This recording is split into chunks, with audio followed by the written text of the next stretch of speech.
Welcome to another edition of the Sports Web. I'm Peter Blake. Thank you very much for checking in. So the Tampa Bay Buccaneers get a shocking home win over the Seattle Seahawks 14-5. I'll give you 3 reasons why this happened on Sunday. Buccaneers have decided to hire Dirk Koetter as their new head coach.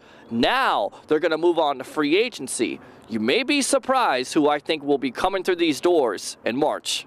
And what can you say? The Buccaneers finish out 9-7 on a great note. Coming into 2017, there may be higher expectations. Tampa Bay fans, isn't it nice to know that you have a winning team in Tampa Bay? The New England Patriots are going to win 31-27 over the Atlanta Falcons, and the reason why is, just like I said, defense wins championships. The number 1 scoring defense versus the number 1 scoring offense. Bill Belichick takes away your biggest weapons, and I think that's what he's going to do on Sunday.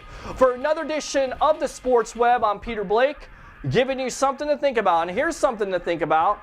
I think the NFL on Sunday is going to learn why you don't mess with the New England Patriots, Bill Belichick, or Tom Brady.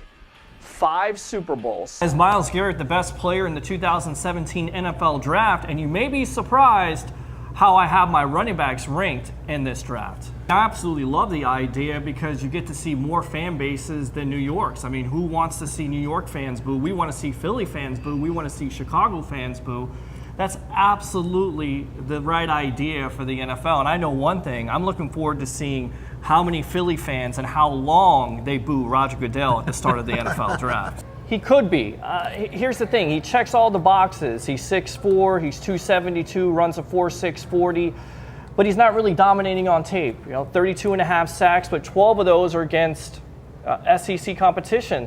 You look at Derek Barnett of Tennessee, he's got 28 out of 33. So at this point, you really don't know what you're getting with Myles Garrett, but because it's such a position of need for the Cleveland Browns, they're going to have to draft him because he's already basically told them, look, if you don't draft me, I'm going to make you pay. Deshaun Watson was the perfect pick for the Houston Texans because you look at the offensive weapons that he has around him. You have Lamar Miller. You have DeAndre Hopkins. You just mentioned the defense. You already have that defense in place and Clowney and Watt coming off the injury. So this was a perfect place. Yeah, let's stay in the state of Florida. The Jacksonville Jaguars, you get Leonard Fournette. You get Cam Robinson to protect Blake Bortles' blind side, and you also get D.D. Westbrook out of Oklahoma with his issues off the field, but he's still a weapon.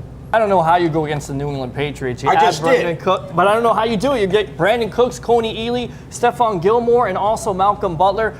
The Atlanta Falcons are going to have a Super Bowl hangover like no other. A 25-point lead, you blow against the Patriots, you lose your offensive coordinator, your defensive coordinator. This was the scene on Monday morning when Hurricane Irma made landfall to Category 1 at the Harbortown condos. And this is the aftermath. Downed trees and branches. One local resident describes it. I was out walking around 1 o'clock, checking to see how strong it was. I think I was out there maybe 70-mile-an-hour winds. And that wasn't the only damage that this complex suffered. Lost power early this morning.